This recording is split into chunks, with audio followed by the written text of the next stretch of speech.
तो गाइज आज हम बात करने वाले हैं पाचन तंत्र के बारे में। पाचन तंत्र में क्या क्या इंपॉर्टेंट बिंदु रहेंगे, डाइजेस्टिव सिस्टम कहाँ से शुरू होता है और कहाँ तक खत्म होता है, सभी बिंदुओं पर हम चर्चा करने वाले हैं। पाचन तंत्र, पहले तो आप लोग ये जानिए कि पाचन तंत्र में हमारे कौन कौन से हिस्से जो हैं या पाचन तंत्र के कौन कौन से ऑर्गन्स हैं। जिसे पाचन तंत्र, जिसे हम जो ऑर्गन्स है सबको एक साथ मिलाकर हम लोग एलिमेंट्री कनाल या आहार नाल भी बोलते हैं। पाचन तंत्र में याद रखिएगा हमारे जो सबसे पहला ऑर्गन है वो है बकल कैविटी। बकल कैविटी जो आपकी मुख गुहा है, मुख गुहा जिसमें आपके टीथ, दांत, टंग और आपके सलाइवरी ग्लैंड्स आते हैं। उसके बाद आपका ये फूड पाइप है जो आपका नीचे तक जाता है, ये वाला, ये इसोफेगस कहते हैं इसे, ग्रास नली। उसके बाद भोजन स्टमक में पहुंच जाता है, आमाशय में पहुंचता है। फिर छोटी आंत है, ये जो पूरा का पूरा बीच में हिस्सा है छोटी आंत के, जिसके 3 हिस्से हैं, डुोडेनम, जोजुनम, इलियम। और उसके बाद जो है आपकी ये बड़ी आंत है, और बड़ी आंत जो है आपकी यही आखिर में जो बचा कुचा भोजन है इसी से बाहर निकल जाता है, जिसमें 3 हिस्से हैं, कोलोन, सीकम, रेक्टम।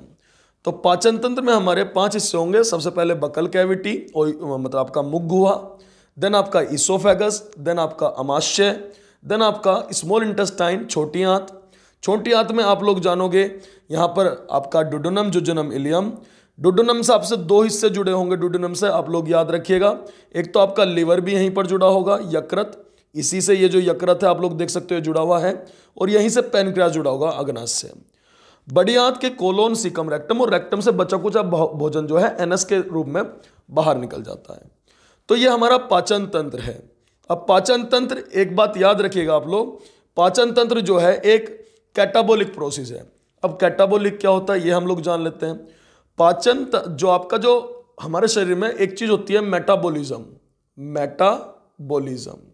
लेकिन मेटाबॉलिज्म 2 प्रकार का होता है, जिसे हम लोग बोलते हैं कैटाबॉलिज्म। एक तो होता है आपका कैटाबॉलिज्म, याद रखिएगा, और एक होता है हमारा एनाबॉलिज्म।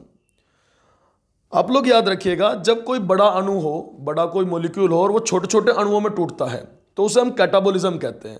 और अगर बहुत छोटे छोटे अणु जुड़कर कोई बड़ा अणु बनाते हैं तो उसे हम लोग जो है एनाबॉलिज्म कहते हैं। तो हमारे जो पाचन तंत्र है उसमें बड़ा अणु छोटे छोटे अणुओं में टूटता है, तो इसे हम लोग जो है कैटाबॉलिक प्रोसेस बोलते हैं। तो आप लोग याद रखिएगा पाचन तंत्र एक कैटाबॉलिक प्रोसेस है, एक अपचय प्रक्रिया है। आगे बढ़ते हैं। पाचन तंत्र 7 चरणों से गुजरता है। आप लोग याद रखिएगा पाचन तंत्र के कितने चरण होते हैं? 7। फॉर एग्जाम्पल कैसे? जब सबसे पहले हमने भोजन ग्रहण करना शुरू किया तो सबसे पहले हम लोग भोजन को अपने मुंह में रखते हैं, तो उसे हम लोग बोलते हैं इंजेशन। भोजन को मुख में रखना, या जिसे हम बोलेंगे अंतग्रहण। वैसे लेकिन आप लोगों को इंग्लिश में ही याद रखना है, कभी कभी इनका क्रोनोलॉजिकल ऑर्डर लगाने के लिए दे देता है। आपकी मुख गुहा में ही आपके लार मिलता है भोजन से, डेट इज सैलिवेशन। देन आपका ईसोफेगस से फूड पाइप से नीचे तक स्टमक तक पहुंचता है, डेट इज प्रोपल्सन। आपके स्टमक में जाने के बाद भोजन डाइजेशन होता है, पाचन होता है, जिसका बड़े अणु छोटे अणुओं में टूटते हैं, और यही अभी बात कर रहा था मैं, जिसे बोलते हैं हम लोग कैटाबॉलिज्म। उसके बाद जब भोजन पाचन हो जाता है हमारा आमाशय में, तो छोटी आंत में पहुंचता है भोजन, और छोटी आंत में हम लोग बोलते हैं एब्जॉर्प्शन। ये याद रखिएगा, क्योंकि वहां पर जो है छोटी आंत में भोजन से जो भी प्राप्त हुआ है, चाहे वो प्रोटीन्स प्राप्त हुए, चाहे वो आपके जो भी पोषण, जो भी न्यूट्रिशन प्राप्त हुआ है, उसका सोख लिया जाता है वो, और सोखने के बाद खून में मिलकर जो है वो अलग अलग, मतलब शरीर के अलग अलग स्थानों तक या भागों तक पहुंचाया जाता है। उसके बाद जो भी बचा कुचा भोजन है, जो बेकार भोजन है, उसे उसका परित्याग कर दिया जाता है, इजेक्शन किया जाता है। तो आप लोग याद रखिएगा पाचन तंत्र के कितने भाग हैं। आगे बढ़ते हैं हम लोग। अब हम लोग जानेंगे पाचन तंत्र के अगली बात करते हैं पाचन तंत्र में। अब आहार नाल जो है, आप लोग याद रखिएगा, जो आहार नाल है उसकी जो लंबाई है, उसकी लंबाई टोटल, मतलब हमारी बकल कैविटी से लेकर जो हमारी मतलब बकल कैविटी से लेकर रेक्टम तक जो लंबाई है उसमें वो 33 फीट होती है। याद रखें, मतलब बकल कैविटी, इसोफेगस, या उसके बाद आपका स्टमक, छोटी आंत, बड़ी आंत, पूरा मिलाकर होता है 33 फीट। लेकिन सबसे लंबा भाग होता है छोटी आंत, जो 22 फीट की होती है। अब बकल कैविटी में 3 चीज होंगी। सबसे पहली चीज होगी दांत। आप लोग याद रखिएगा, हम लोग डायफोडेंट होते हैं। डायफोडेंट का मतलब क्या है? हमारे यहाँ पर 2 बार दांत आते हैं। कुछ तो हमारे परमानेंट टीथ होते हैं और कुछ हमारे मिल्क टीथ होते हैं। परमानेंट टीथ कितने होते हैं? आप लोग जो अपना आपका जो डेंटल फॉर्मूला होता है वो कैसे होता है? कि आपका एक जो ले लिया जाता है, एक जबाड़ा आपका ले लिया जाता है, ऊपर वाला ले लीजिए फॉर एग्जांपल, उसका आधा हिस्सा। आपके दो तो इंसीजर होंगे, सामने वाले इंसीजर मतलब रदनक, एक आपका यहां पर कृंतक होगा मतलब बराबर में, जिसे हम लोग कैनाइन बोलेंगे, दो आपके प्रीमोलर्स होंगे और तीन आपके मोलर्स होंगे जो परमानेंट है। तो 2 1 3 2 3 जो आपके कितने हो गए 8 8 दूसरी साइड होंगे एक ही जबड़े में, तो कितने हो गए आपके 16 और 16 दूनी 32। लेकिन जो बच्चों के दांत होते हैं वो इंसिजर दोनों होते हैं, एक कैनाइन होता है, लेकिन प्रीमोलर्स नहीं होते, याद रखोगे, और मोलर्स केवल 2 होते हैं। तो याद रखोगे बच्चों में 20 दांत होते हैं इस प्रकार से, 5 ऊपर 5 इधर 5 इधर, तो 10 दूनी 20। एक बात और बता दूं, जो घास खाने वाले होते हैं उनको जो है जो इंसीजर्स होते हैं वो तो होते हैं, लेकिन कैनाइन में नहीं होते क्योंकि वो मांस फाड़ने के काम में होते हैं। और जो आपके मांस खाने वाले होते हैं जिन्हें हम लोग कार्निवोर्स बोलते हैं, उनमें जो है आपके मोलर्स नहीं पाए जाते, उनमें चबाना नहीं पड़ता। लेकिन मनुष्य में जो है आपके कैनाइन भी है और मोलर्स भी है, तो हम लोग मांस भी खा सकते हैं, हम लोग घास भी खा सकते हैं। डेट्स वाई हम लोग कौन होते हैं, ओमनिवोर्स। ये आप लोग याद रखिएगा। आप लोग देख सकते हो स्क्रीन पर कौन कौन से दांत है, कैसे कैसे। आगे वाले 2 हो गए इंसीजर, फिर कैनाइन 1, फिर प्रीमोलर्स 2 और 3 हो गए आपके मोलर्स। तो 8 इधर आपके 8 इधर, 8 दूनी 16, एक जबड़े में आपके 8 8 ऊपर ऊपर 16 हुए, नीचे 32। कुछ फैक्चुअल पॉइंट पे जैसे बच्चों में जो है आप लोग याद रखिएगा, बच्चों में जो सबसे पहले कौन सा आते हैं, मध्यक्रंतक। चूहा कुतरने में कौन से यूज करें, आपके चूहा जो है कुतरने में भी जो आपके इंसीजर ही यूज कर लेता है, इंसीजर ही बच्चों में सबसे पहले आते हैं। हाथी के दांत कौन से होते हैं, कैनाइन। दांत किससे बनते हैं, कैल्शियम और फॉस्फोरस से। दांतों के ऊपर लेयर कौन सी होती है, इनेमल। तो ये कुछ आपको बात याद रखनी होगी। चलिए आगे बढ़ते हैं। उसके अलावा याद रखिएगा कि हमारे जो जीभ है, जो आपकी टंग है, उसके 4 पार्ट होते हैं। सबसे पीछे वाला होता है आपका कड़वे का, उससे अगला होता है आपका खट्टे का, उससे अगला होता है आपका नमकीन का, उससे अगला होता है मीठे का। हमारे इसमें जो हमारे जो मुख गुहा है उसमें 3 चीज मिलती हैं। एक तो मैंने आपको बताया दांत आप जान चुके हो, एक आपकी होती है जीभ, वो आप जान चुके हो, और एक आपके होते हैं सलाइवरी ग्लैंड्स, लार ग्रंथियां, याद रखोगे, जिनसे आपका लार निकलता है। चलिए बात करते हैं लार ग्रंथियों के बारे में। लार ग्रंथियां याद रखोगे 3 होती है, सबलिंगुअल, सबमैंडिबुलर और पैरोटिड। याद रखिएगा सबसे बड़ी कौन सी है, पैरोटिड है। इनमें आपके मुख गुहा में मिलती है ये तीनों की तीनों लार ग्रंथियां। और आपको ये पता होना चाहिए पैरोटिड आपके कान के नहीं बीच में होती है, जो आप देखते हो जब आप अपना मुंह खोलते हो तो अंदर जो आपको दिखती है जिसे आप टोन्सिल बोलते हो। तो पैरोटिड ही जो है टोन्सिल होते हैं, ये याद रखना। अगर पूछने लगे आपसे कि टोन्सिल में कौन सी ग्रंथि प्रभावित होती है, तो पैरोटिड। और कान के नीचे कौन सी होती है, पैरोटिड। ये याद रखिएगा आप लोग। इनसे जो है आप लोग देख सकते हो लार जो है 24 घंटों में लगभग कितनी निकलती है, 1.5 लीटर। ये याद रखिएगा 1.5 लीटर निकलती है इनसे। और 1.5 लीटर लार निकलती है। ये यहां कैसे नहीं राइट डाउन हो रहा, 1.5 लीटर लार निकलती है 24 घंटे में, इतना याद रखिएगा, हो जाएगा। चलिए जी आगे बढ़ते हैं हम लोग। अब बात करते हैं हम लोग लार के बारे में कि लार में होता क्या है। लार के बारे में जान लेते हैं। अब ये लार होती क्या है। लार का जो पीएच मान है वो है 6.8, थोड़ा एसिडिक होता है, आपको पता होगा पीएच स्केल पर। और पीएच स्केल एसपी सोरेनसन ने खोज की थी इसकी, एसपी सोरेनसन, याद रखिएगा। और लार का पीएच मान आपको पता होगा कि 6.8 तो है, आपका पता होगा पीएच स्केल पे जो है अगर 7 है तो नॉर्मल होता है, न्यूट्रल होता है, 7 से ऊपर तो आपका एल्कलाइन होता है, और 7 से नीचे तो आपका एसिडिक होता है। खाना खाने के बाद पीएच मान हो जाता है हमारे भोजन का कितना, आपका लार का कितना, 7.2। अब लार में हमारे 2 एंजाइम्स मिलते हैं, याद रखिएगा, लाइसोसोम और टाइलिन। बहुत इंपॉर्टेंट, आपसे पूछेगा लार में कितने प्रकार के एंजाइम्स होते हैं। पहले एक बात बता दूं मैं आपको, एंजाइम्स जो हैं प्रोटीन से बने होते हैं, इतना याद रखिएगा, प्रोटीन से। और एंजाइम बायोकैटलिस्ट होते हैं। भाई एंजाइम जो हैं, अभी पीसीएस 2020 में क्वेश्चन पूछा कि एंजाइम शरीर में जहां मिलते हैं वहीं काम करते हैं। हाँ, हमारी लार में हमारे एंजाइम्स मिलते हैं तो वहीं पर काम करते हैं वो, ये याद रखिएगा। और लार जो आपके एंजाइम्स है वो प्रोटीन से बने होते हैं और इन्हें बायोकैटलिस्ट कहते हैं। केवल ये क्रिया को उत्प्रेरित करते हैं, इतना याद रखिएगा। देख लो, आप लोग देख सकते हो। अब 2 एंजाइम हैं। भोजन में स्टार्च का पाचन कौन करता है, टाइलिन। या भोजन में इसी का कारण क्या हो जाता है, मीठा। हम लोग जितना भोजन को चबाते हैं तो इसी कारण भोजन हमारा क्या हो जाता है, मीठा। और लार का स्टार्च का पाचन कौन करता है, टाइलिन, याद रखिएगा। स्टार्च जो है ये फॉर्म किसकी है, कार्बोहाइड्रेट की। कार्बोहाइड्रेट में पॉलीसैकेराइड कार्बोहाइड्रेट है ये। तो इसलिए याद रखिएगा, अगर हो सकता है बोले कि स्टार्च का पाचन कौन करता है, टाइलिन, हो सकता है ये बोल सकता है स्टार्च ने बोले कार्बोहाइड्रेट का पाचन कौन करता है, टाइलिन। लाइसोसोम जो केवल जो हानिकारक जीवाणु होते हैं हमारे भोजन में उनको नष्ट करता है।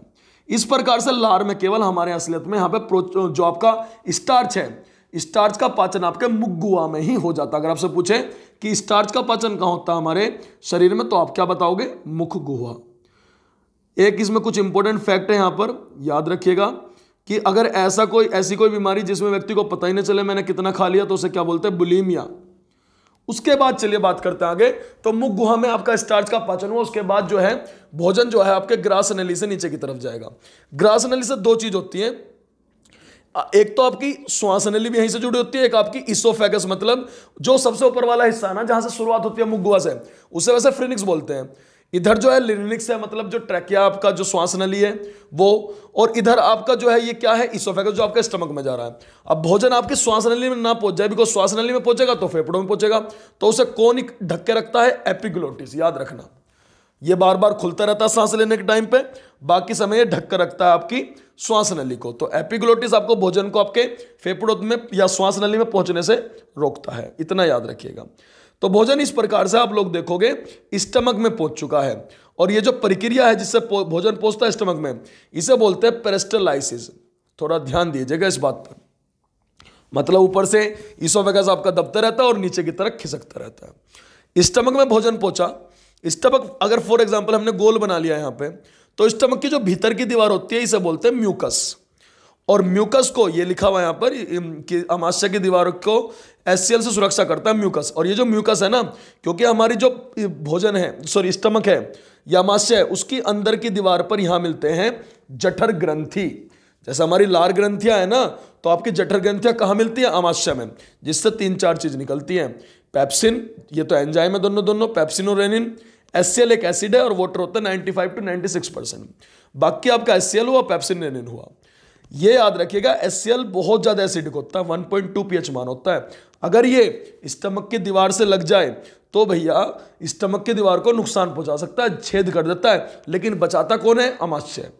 इसलिए अगर अमाशय बचाता कौन है, म्यूकस। अगर म्यूकस नहीं बचा पाया HCl से अमाशय की दीवारों को, तो इसी बीमारी को बोलते हैं अल्सर। ये याद रखिए, तो छेद हो जाते हैं, गल जाती हैं अमाशय की दीवारें, इसी को बोलते हैं अल्सर। तो आपसे पूछेगा अल्सर किस चीज से संबंधित है, तो आप क्या बताओगे, ये किस चीज से संबंध है, ये आपका स्टमक से संबंध है ये बीमारी, ये थोड़ा याद रखिएगा। अब जो पेप्सिन रेनिन है, पेप्सिन रेनिन याद रखना कि पेप्सिन और रेनिन दोनों आपने देख लिए वो क्या है, वो तो भैया एंजाइम है। तो पेप्सिन जो है प्रोटीन को तोड़ता है पेप्टाइड्स में, और केसिन भी जो है जो दूध वाला प्रोटीन होता है, सॉरी जो रेनिन है जो दूध वाला प्रोटीन होता है केसिन, उसको पाचित करता है, याद रखिएगा। तो प्रोटीन का जो स्टार्च का पाचन आपका मुख गुहा से शुरू हो गया, और प्रोटीन का पाचन आपका शुरू हो गया कहां से, अमाशय से।